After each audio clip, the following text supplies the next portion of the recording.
লাগান।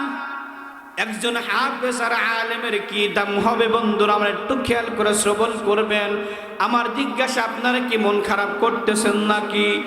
মুসলমান ভাইরা আমার কথাগুলো খুব দিল দিয়ে বুঝবেন।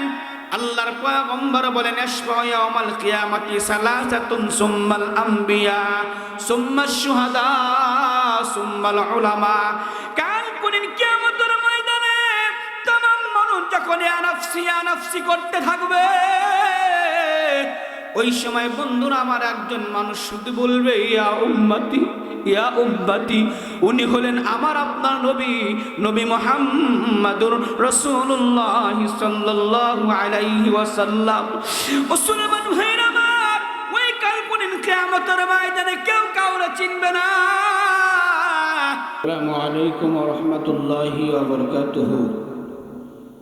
আপনারা কি মুর্দা না জিন্দা? একটু কষ্ট করে উত্তরটা দেন। আসসালামু আলাইকুম ওয়া রাহমাতুল্লাহি ওয়া বারাকাতুহু। মাহফিলে আসে দুই ধরনের লোক। যারা পুরুষ তারা পুরুষ প্যান্ডেলে যায়, আর যারা মহিলা মা বোন তারা মহিলা প্যান্ডেলে যায়। যারা আশেপাশে বাদাম খায়, ঘোরাফেরা করে দোকানপাটে রাস্তায়, এরা পুরুষও না মহিলা না, এরা হিজড়া। কতক্ষণ ঠিক দেবে? ঠিক, এরা হিজড়া। এই জন্য আপনাদেরকে পায়ে হাত রেখে বলছি, মেহেরবানি করে সামিয়ানা নিচে বসে যান। আপনাদেরকে অনুরোধ করছি, মেহেরবানি করে সবাই মাহফিলের প্যান্ডেলে চলে আসেন। নাহমাদুহু ওয়া নাস্তাঈনুহু ওয়া নাস্তাগফিরুহু ওয়া নাউযু বিল্লাহি মিন শুরুরি আনফুসিনা ওয়া মিন সাইয়্যাতি আ'মালিনা মান ইয়াহদিহিল্লাহু ফালা ومن يضلله فلا هادي له ونشهد أن لا إله إلا الله وحده لا شريك له ونشهد أن سيدنا وسندنا وحبيبنا وأولانا ومولانا محمدا عبده ورسوله الذي أرسله بالحق إلى الخلق بشيرا ونذيرا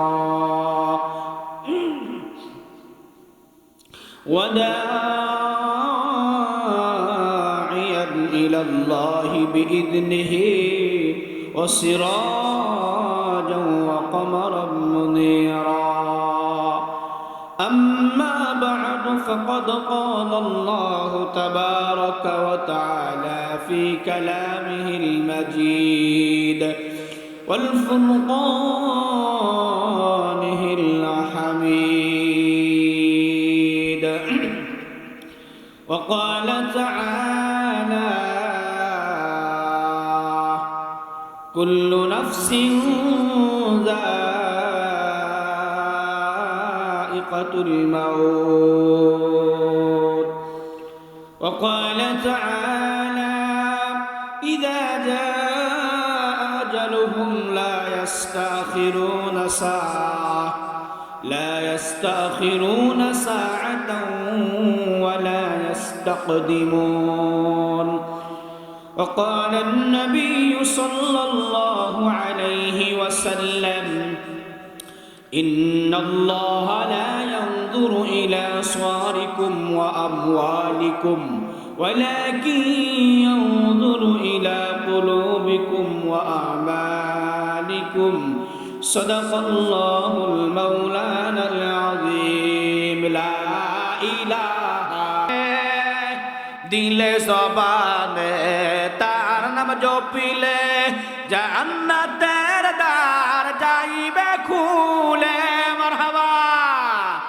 দিলে জবানে তার নাম জপিলে জান্নাতের দ্বার যাইবে খুলে বিপদে আপদে সর্বহালতে বিপদে আপদে সর্বহালতে হেফাজত হেফাজত করিবেন আল্লাহ তাআলা। লা ইলাহা, জোরে লা ইলাহা।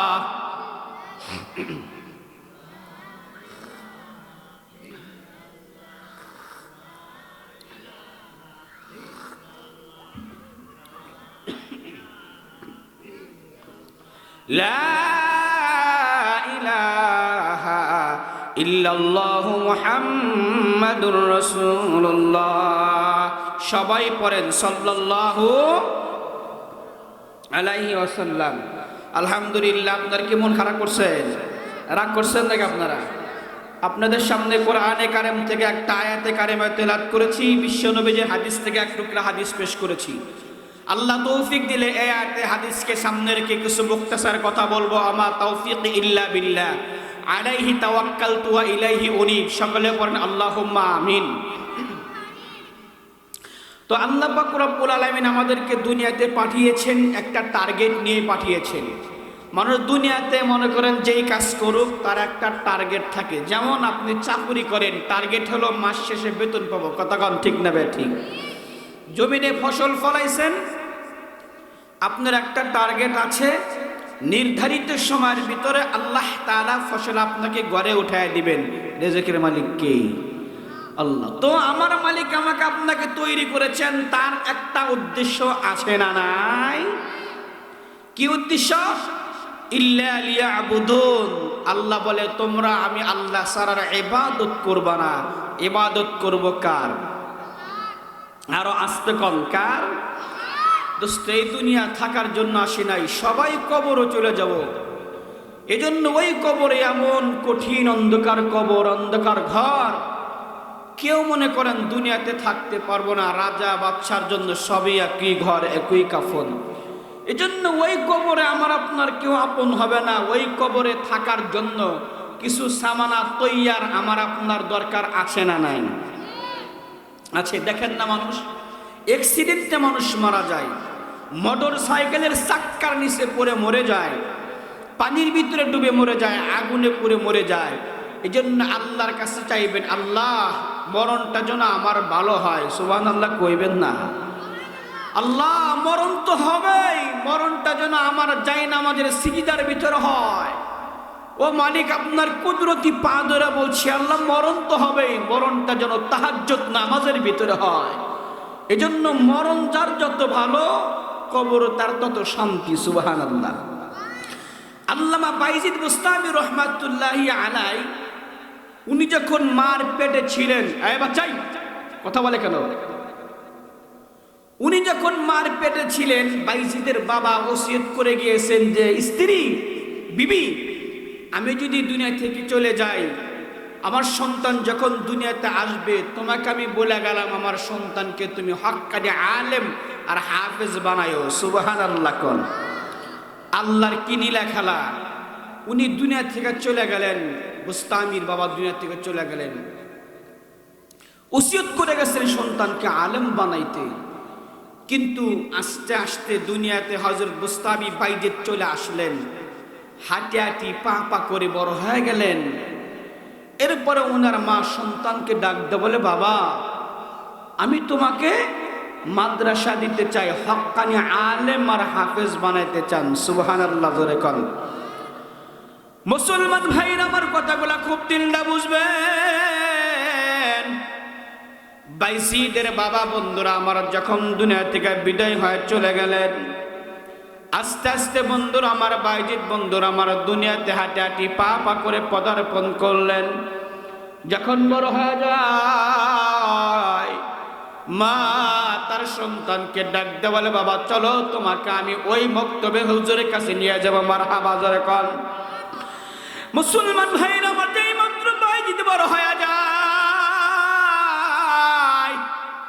হাঁটি হাঁটি পা পা করে বন্ধুরা আমার শিক্ষকের কাছে নিয়ে গেলেন। আল্লাহর পয়গম্বর বলেন, যেই বান্দা ইলমে দ্বীন শিক্ষা করার, অর্জন করার জন্য বের হয়ে যায়, সাহালাল্লাহু তরিকান ইলাল জান্নাহ, আমার আল্লাহ তাআলা ওই বান্দার জান্নাতের রাস্তাকে আমার আল্লাহ সহজ করে দেয়।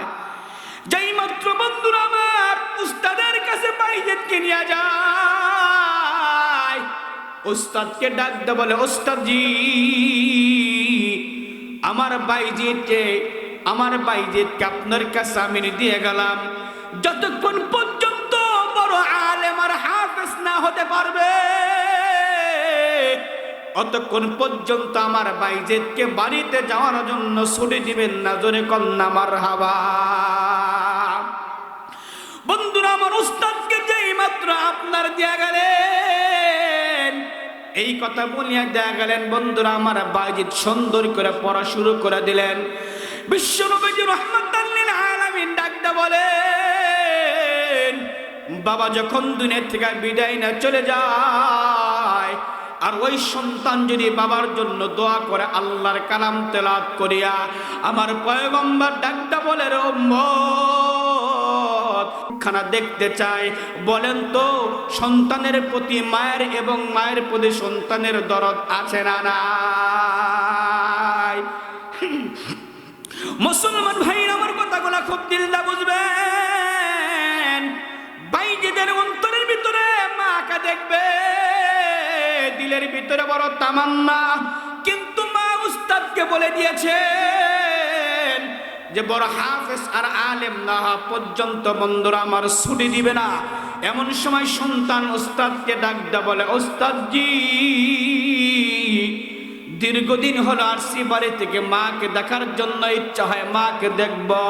উস্তাদ ডাক দেয়া বলে, ভাইজি তোমার মা বলে গেছে হক্কানি আলেম আর হাফেজ না হওয়া পর্যন্ত তোমাকে ছুটি দেওয়া যাবে না, তবে শর্ত হলো তোমার মাকে তুমি যদি দেখতে চাও, তোমাকে আমি কোরআনে কারিমের 3 ভাগে পড়া বিভক্ত করে দিলাম, তুমি যদি এই সময়ের ভিতরে 3 ভাগের 1 ভাগ পড়া মুখস্থ করা শোনাইতে পারো, তাহলে আমি তোমাকে এই শর্তে ছুটি দিয়ে দিব। জোরে জোরে কন্যা মারহাবা। আল্লাহর বান্দারা ভালো করে কাল্লা গান। উস্তাদ এবার বাইজিদকে বলে দিলেন, তুমি এই সময়ের ভিতরে 3 ভাগের 1 ভাগ মুখস্থ করে তোমাকে শোনাইতে হবে। ছাত্র এবার ডাকটা বলে, ঠিক আছে উস্তাদ, আপনাকে আমি মুখস্থ শোনায় দিব। মুস্তাফিজুর রহমাতুল্লাহ আলাইহি বন্ধুরা আমার সবক পড়তে লাগলেন। পড়তে পড়তে উস্তাদ যেই সময়টুকু বাইদা দিছে, ওই সময় আসার আগেই উনি সবক মুখস্থ করে ফেলেছে। এমন সময় বাইজিদ ডাকটা বলে, উস্তাদ জি মেহেরবানি করে আপনি আমাকে ছুটি দিয়ে দেন। বলে, তুমি কি সবক মুখস্থ করেছো? ও উস্তাদ, আপনি যেই সময় দিয়েছেন সেই সময়ের আগে আমি মুখস্থ করে ফেলেছি। উস্তাদ এবার ডাক দেয়া বলে, একটু টেস্ট করা দরকার।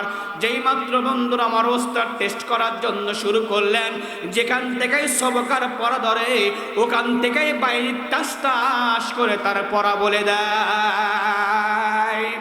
এবার উস্তাদ ডাক দেয়া বলে, বাইজি যাও যাও যাও, তোমাকে আমি ছুটি দিয়ে দিলাম, তোমার মাকে তুমি দেখার জন্য যাও। সুবহানাল্লাহ কোন। যেই মাত্র বন্ধুরা আমার দেখার জন্য চলে যায় বাইজিদের মা, বন্ধুরা আমার ঘরের ভিতরে সন্ধ্যার সময় বাইজিদ চলে গেছে বাড়িতে, হাঁটে হাঁটি পা পা করে বাড়ির দরজাতে গিয়া বন্ধুরা আমার আস্তে করে নক করছে। বাইজিদের মা ডাকতে বলে, কে?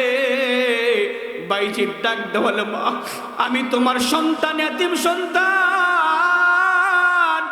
ও মা, আমি তোমার এতিম সন্তান। বাইজিদ আমি চলে আসছি।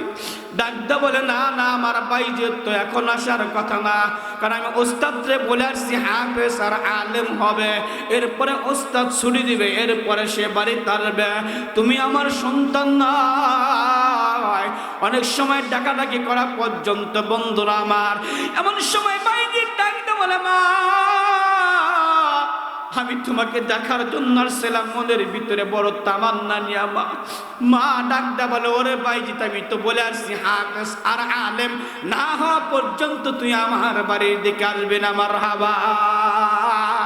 মুসলমান ভাইরা আমার, একজন হাফেজ আর আলেমের কত দাম! আমার পয়গম্বর বলেছে, যদি কোনো সন্তান আলেম আর হাফেজ হয়, পড়বে রব্বির হামহুমা কামা রব্বায়ানি সগীরা। ও রব্বিরহামহুমা কামা রব্বায়ানি সগীরা। যদি কোনো সন্তান তার মা বাবার জন্য দোয়া করে, আমার আল্লাহ পাক রব্বুল আলামিন বলেন ওই মা বাবার কবরটা আমি আল্লাহ জান্নাতের বাগান বানায়া দেই। সুবহানাল্লাহ বলে। এমন সময় বাইজিদের মা দরজা খোলে নাই, ওসিয়ত করছে হাফেজ আর আলেম না হওয়া পর্যন্ত তুমি বাড়িতে আসতে পারবা না। কিন্তু কি করলেন? দরজা খুললেন না, বলে না তুমি আমার বাইজিদ না, আমার বাইজিদ হাফেজ আর আলেম হয়ে বাড়িতে আসবে। বাইজিদ মনে বড় কষ্ট নিয়ে উনি চলে গেলেন আবার সেই মাদ্রাসা। সুবহানাল্লাহ। মাদ্রাসা চলে গেলেন। ওস্তাদ ডাক দেয়, বলে কি ব্যাপার তুমি বাড়িতে যাও নাই? বলে ওস্তাদ জি বাড়িতে গিয়েছিলাম, আমার মা তো বলে দিয়েছে হাফেজ আর আলেম না হওয়া পর্যন্ত আসার জন্য। আমি তো অর্ধেক হাফেজ হয়ে গেছে, আলেম হয় নাই, এই জন্য আমার মা আমার জন্য দরজা খোলে নাই, আমাকে পরিপূর্ণ লেখাপড়া শেষ করে এরপরে যেতে বলছে। সুবহানাল্লাহ জোরে করেন। আল্লাহর বান্দারা ভালো করে কান লাগান। একজন হাফেজ আর আলেমের কি দাম হবে বন্ধুরা, আমরা একটু খেয়াল করে শ্রবণ করবেন। আমার জিজ্ঞাসা, আপনারা কি মন খারাপ করতেছেন নাকি? মুসলমান ভাইরা আমার কথাগুলো খুব দিল দিয়ে বুঝবেন। আল্লাহর পয়গম্বর বলেন আশফা ইয়াউমাল কিয়ামাতি সালাসাতুন সুম্মাল আম্বিয়া সুম্মাশ শুহাদা সুম্মাল উলামা। কাল কোনদিন কিয়ামতের ময়দানে तमाम মানুষ যখন আনাফসি করতে থাকবে, ওই সময় বন্ধুরা আমার একজন মানুষ শুধু বলবে ইয়া উম্মতি ইয়া উম্মতি। উনি হলেন আমার আপনার নবী, নবী মুহাম্মাদুর রাসূলুল্লাহ সাল্লাল্লাহু আলাইহি ওয়াসাল্লাম। মুসলমান ভাইরা আমার, ওই কাল্পনিক কিয়ামতের ময়দানে কেউ কাউরে চিনবে না। আল্লাহ সেই কথা কোরআনের মধ্যে বলেছেন ইয়াউমা ইয়াফিরুল মারউ মিন আখিহি ওয়া উম্মিহি ওয়া আবি ওয়া সাহিবাতিহি ওয়া বানি লিকুল্লি ইমরিইম মিনহুম ইয়াউমা ইদিন শাআনুন ইগনি। দুনিয়াতে বিপদে পড়লে বন্ধু কাজে আসে, মা বাবা কাজে আসে, আত্মীয় স্বজন কাজে আসে, কিন্তু ভাইজান ওই হাসরের ময়দানে কেউ কিন্তু কাজে আসবে না। কথা কোন ঠিক না ব্যাঠিক? আমার পয়গম্বর বলে ওই কঠিন মুহূর্তে তিনজন মানুষ আল্লাহর দরবারে সুপারিশ করবে। আশফা ইয়াউমাল কিয়ামাতি সালাসাতুন সুম্মাল আম্বিয়া সুম্মাশ শুহাদা সুম্মাল উলামা। এক নম্বর আল্লাহর পয়গম্বর বলে ওই বিপদের সময় সুম্মাল আম্বিয়া, এক নাম্বার সুপারিশ করবে আমার পয়গম্বর গঞ্জরে গন সুবহানাল্লাহ। মুসলমান ভাই দুই নাম্বার সুপারিশ করবে সুম্মাল উলামা। দুই নম্বর হলো বন্ধুরা আমার আলেমগণ, উম্মতের আলেমগণ কিয়ামতের ময়দানে বন্ধুরা আমার সুপারিশ করবে। ও মুসলমান, বাইজিদের মা বাইজিদকে বন্ধুরা আমার হাফেজ বানাইতে দিছে। কাল কঠিন কিয়ামতের ময়দানে আমার আল্লাহ হাফেজে কোরআনকে ডাকতে বলবে, হাফেজে কোরআন তুমি একটা করে আয়াত তেলাওয়াত করবার, তুমি জান্নাতে উঠতে থাকবা। আমার হাওয়া কর। হাফেজে কোরআনকে বলবে তুমি জান্নাতের ভিতরে উঠে যাও। হাফেজে কোরআন বন্ধুরা আমার কাঁদতে থাকবে। আল্লাহ ডাকতে বলে আরে হাফেজ, তোরে বললাম তুই জান্নাতের দিকে তুই উঠে যা, তুই কেন কাঁদলাকাঁদি করিস? হাফেজে কোরআন ডাকতে বলবে দুনিয়াতে রিক্সা চালায়া ভ্যান চালায়া আমার মা আমাকে লেখাপড়া করাইছে, বাবা আমারে লেখাপড়া করাইছে, ঈদের ভিতরে আমি সন্তানকে নতুন জামা দিছে, শীতের ভিতরে আমি বাবা কষ্ট করে আমি সন্তানকে গায়ের জামা দিয়েছে, কিন্তু ওই মা বাবা কোনোদিন শীতের কাপড় নেয় নাই, পোশাক নেয় নাই। মালিক আমি একা জান্নাতে যাব না, আমার মা বাবাকে আমি জান্নাতে নিতে চাই। আমার আল্লাহ ডাকতে বলে হাফেজে কোরআন যা যা যা আমি তোরে পারমিশন দিয়া দিলাম, তোর জানা মতো যাকে ইচ্ছা তাকে করিয়া 10 জন মানুষকে সুপারিশ করে তুই আল্লাহর জান্নাতে পৌঁছায়া দে। আল্লাহর বান্দারা ভালো করে কান লাগান। ও আমার মা বোনের মায়েরা বুঝি কান পর্যন্ত যাই মা কথাগুলা খুব দিলদা বুঝবেন। দুনিয়া থাকার জায়গা নয়, একদিন কিন্তু কবরে যাওয়া লাগবে। কথা কান ঠিক না বে ঠিক? হো আমি চলে যাব, হো আমি চলে যাব, আমায় তোমরা ভুইলা যায় না। ডাইনে বামে মাটি আমার মাটি বিছানা, ডাইনে বামে মাটি আমার মাটি বিছানা। টাকা পয়সা জমি জমা যাহা করেছি সব কিছু পালাইয়া আমি একাই যাইতেছি। হায় হায় শেষে বললাম এই দুনিয়ার আপন কেহ নাই। ঠিক নেবে ঠিক জোরে বলেন। হায় হায় শেষে বললাম এই দুনিয়ার আপন কেহ নাই। ডাইনে বামে মাটি আমার মাটি বিছানা, ডাইনে বামে মাটি আমার মাটি বিছানা। একটু চিৎকার করে বলেন না মারহাবা। মুসলমান ভাই আমার কথাগুলো খুব দিলদা বুঝবেন। যেই মাত্র বন্ধুরা আমার হাফেজে কোরআন বন্ধু অর্ডার দেওয়া হবে, 10 জন মানুষকে তুমি জান্নাতের দিকে নিয়ে যাও। এই জন্য ভাই বলেন তো হাফেজে কোরআনের দাম আছে না নাই? আলহামদুলিল্লাহ। বাইজিদ মুস্তামির রহমাতুল্লাহ মাদ্রাসায় ফিরে গেলেন। কথা এখানে রাখলাম, শেষ করতে পারলাম না। আপনার কি মন খারাপ করছেন? আল্লাহর রাস্তে দোয়া করবেন। এই বলে আমার সংক্ষিপ্ত বক্তব্য শেষ করেছি। ওয়ামা আলাইনা ইল্লাল বালাগ। আসসালামু আলাইকুম ওয়া রাহমাতুল্লাহি ওয়া বারাকাতুহু।